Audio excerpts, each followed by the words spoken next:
Pretty thing, ain't it? Great big old status symbol on wheels. That's the CL550 in this case. Let's check the tech.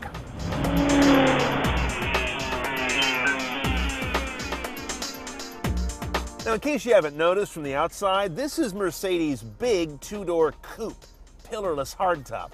When those windows are down, it's spectacular, the view around this car. But now let's get to the technology inside. Two 8-inch high-res screens. You spotted one right there in the middle. But there's one over here too. That speedometer is a video representation. Hit the button over here on the left, and the speedo becomes a night view assist screen, spotting things that your eye can't really pick up in the dark. Very cool, very scary to me. I can't look at that and look at the road and make that adjustment. Maybe it's just me, but I find it a distracting, fabulous gimmick. Now back to the other screen. You see I'm playing a video right now. It is a DVD and CD changer down here. This 6-disc is built in. No HD radio, which is odd for a car of this price class. You do have weather band. The Germans are big on that kind of thing. There is an iPod adapter available. It's a la carte. You see we have it installed right here. It's one of these pigtails that goes into a jack in the glove box.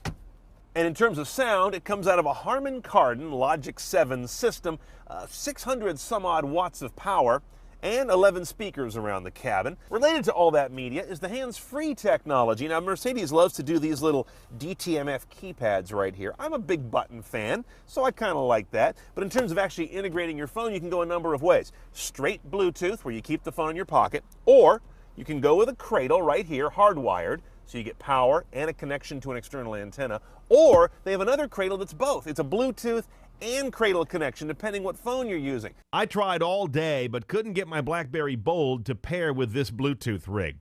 The compatible phone list is kind of short. Now, of course, on a ride at this price level, navigation is standard, and there it is. Looks great on that big screen. We also have live traffic here. I think they're using the Clear Channel FM signals, the Total Traffic Network. Unfortunately, the system's kind of stupid. There's no dynamic rerouting around traffic problems. Now, when it comes time to enter a destination, you can obviously wheel over here to that menu and click your way down and select your letters like so. Or you can go to the voice command button, but this is kind of a strange one. Check it out. Enter destination. Please spell a California street name. V-A-N-N-E-S-S. Notice I had to spell everything. Many of the better nav systems today, you just use natural language and just say the word and it figures it out. This one, you're going letter by letter. That's fine if you know how to spell that oddball street you're driving to. By the way, this head unit is hard drive based with 20 gigabytes of space, but you can't rip or copy media to it. It's just there for the car's use. Now, we have a package on this car that brings us a whole variety of parking technologies, including, we've got the rear view camera right there, which has a variety of guidance lines, but notice they don't move or point your trajectory. They're pretty standard that way. But we do have a parking assist system that gives you an overview of how to get into a parallel parking spot without actually moving the wheel for you. One of my favorite goodies in this car is the fact that we have dynamic multi-contour seats. I can both pump up the various sides and lumbar supports, but what's really crazy is dynamic seat mode, which tells the seat how aggressively to auto grip me, or the passenger, in turns and curves. Whenever you've got laterals on the car, it's a little unnerving at first. Then you learn to love it. Now, this is the entry-level CL, but that's relative.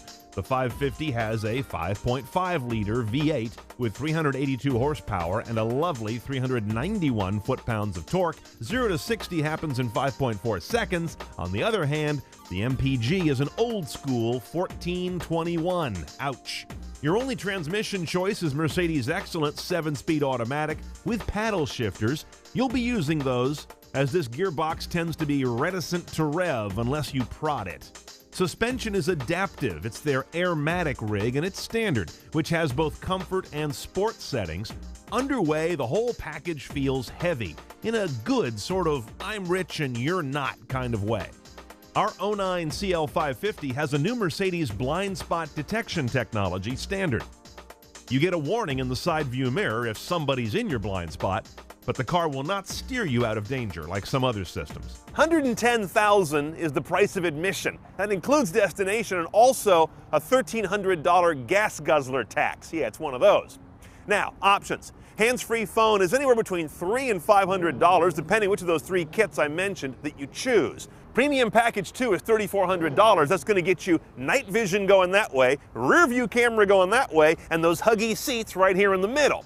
And for $2,900, you get the Distronic package. That's the adaptive cruise going this way. Where's my striped shirt? Also, you get the blind spot assist here and that parking guidance thing on the screen.